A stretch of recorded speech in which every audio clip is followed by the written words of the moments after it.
Oh, do I have some great news for you XRP fans. We're going to talk XRP price at the end, along with big news in stablecoins. And yes, remember, Ripple's doing their RLUSD. Billions and billions. Due to the graphic nature of this program, listener discretion is advised. And oh yes, I got some hot news for you. But before we get into the crypto news, your comments come first. Hot, spicy, naughty, relevant. Maybe I'll share it in the beginning of the next video. By the way, I will not be doing a video tomorrow because I am racing. Literally all day I am racing. I got a 100K race in the mountains. So I'll catch you cool kids on Sunday. But let's get to Dale Ferguson. Dale says, the SEC, the new P. Diddy in crypto. Dale, very close. The problem is, though, see, P. Diddy had lots of lube. So when people were getting like backdoored and like bent over and stuff, there was at least lube involved. The SEC, all their Wells notices going after crypto, they don't use lube. They don't even spit on it, my guy. Yeah, I'm throwing it back to her. Crypto Celt says, good luck on your race, dude. I have the day off, so I'll be doing bong rips since I live in Ohio. Keep the spirit alive for me, my good man. Obviously, I can't partake in that kind of action tomorrow because I'm probably going to get lost. By the way, I got to do like creek river crossings at nighttime. Pretty cool stuff, man. Regilio says the SEC could at least use some saliva before bending one over. Regilio gets what we're talking about. Bitcoin's in at 70,111. We're going to be waiting until the election, okay? It's so close that you know the market's going to be on standby. Billions in the sidelines. ETH at 25.62 up. BNB is at 577. SOL at 167. ADA 35.5. No one's getting rich out of that piece of shit. XRP at 51.8. XLM rounding out at 9.3. Caspa fans in the house here at 11.6. Quite a bit down here over the last several months.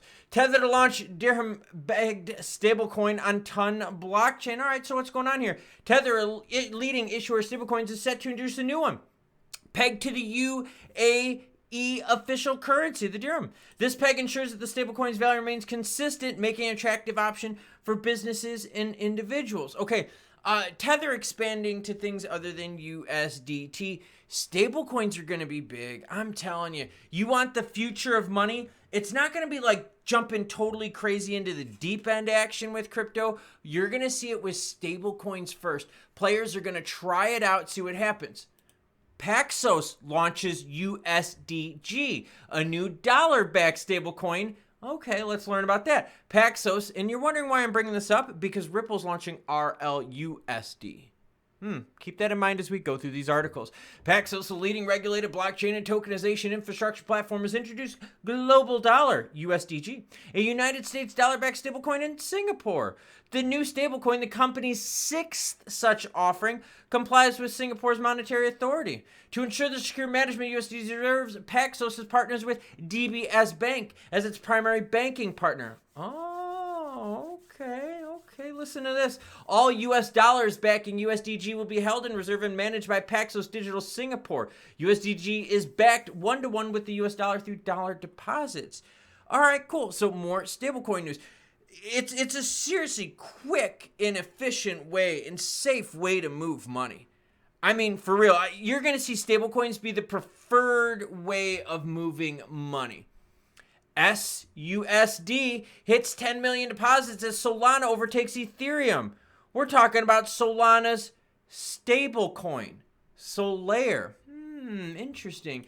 SUSD launched this week by Restaking Protocol, Solaire Labs in collaboration with Open Eden Labs. Oh, okay. It's a decentralized yield-bearing stablecoin pegged one-to-one to the dollar and backed by T-bills. Designed as a reference for the 2022 interest-bearing token extension, SUSD reinforces its USD peg stability. This enhances the yield generation for the stablecoin ecosystem. More stablecoins. This one earns 4.33% interest. So it's going to come down to a couple things with these companies. That's why I'm bringing it up, because Ripple is doing this. It's going to come down to A, how much are you offering for the risk? If it's 4.3% interest yield and the risk is super freaking high, well, you're not going to have a lot of people, interested. But if it's 4.3% and the risk is super, super, super low and it's a pretty, cheap, easy way to park money and you can move it quickly, awesome. And if you trust the company, even more awesome. Actually, that's actually pretty important. But now if you're offering like 10, 15, 18% action, well, then there's some risk involved. And then it's like, do you trust the company behind it? So with Ripple and RLUSD, it's really going to come down to the trust of the company and what the offering is. Now, this is only going to be an institutional-only product. All right, we cannot buy this unless you're an institution watching. And if you are an institution watching, awesome, thank you. But I really doubt it. But thank you if you are. But yeah, institutions only right now for RLUSD, but we'll be able to track the supply and so forth.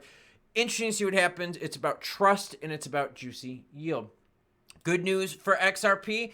21 shares now is putting more pressure on the SEC, and I cannot be happier. Everyone, a golf clap for 21 shares. Why? 21 shares looks to secure the SEC approval for the XRP ETF. Yep, another one.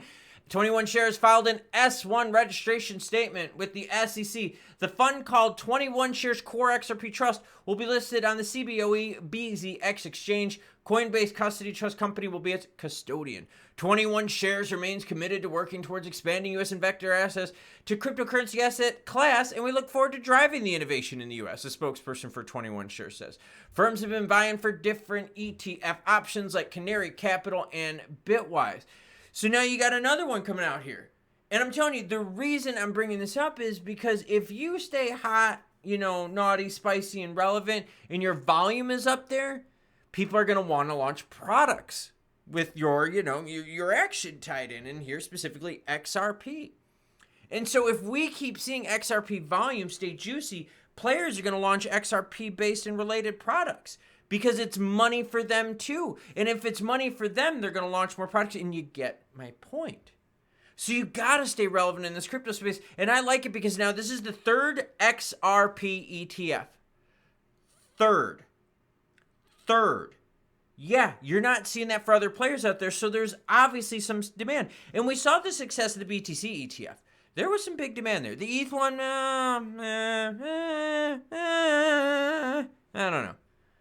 But there seems to be a hell of a lot of demand for this XRP action as we've got 3 here. And the court case is still going on. Now, in terms of XRP price, no, this is not going to move the price. Honestly, markets are on hold until we start getting some election news. Why? Because that's going to tell us what direction are we going to go. Are we going to be going more pro-crypto or more anti-crypto? Right? One side feels one way, one side feels the other. So big money and traders alike are all sitting here on pause, waiting to see what happens with the election. I'm going to be covering that when I come back from my race because I got to go there tonight, and I got to spend the night there tonight and not really tomorrow night because I'm going to probably be done racing at like 2 in the morning. So I'll maybe get like a nap in the hotel and then like go home.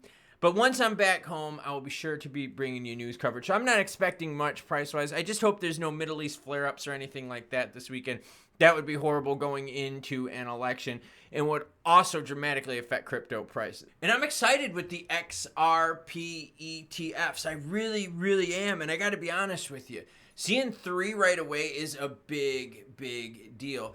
Now, price action. Like I said, it's the election going on right now. 2 days after the election is Jerome Powell Fed rate cut decision. And then CPI the following week. Yeah, so we got a lot going on. And there's one more meeting in December. So yeah, that's the deal. But the deal for me is this. I got to get racing here soon. That's right. I got to start traveling. I got to start getting ready for my race. I got the headband to keep my head warm because I'm going to be starting early in the morning. We're going to have the old headlamp on, and we're going to be running through the mountains. 100K, baby. Going to be crossing a little bit of water. Maybe it's been dry lately. Hopefully it's dry enough where I don't get wet. But yeah, we're going to be having some fun. So I will not see you tomorrow. So this is the... Well, my Garmin's not on my wrist because it's charging because I got the race, but it's the choo-choo bitches. I'll catch y'all when I see y'all.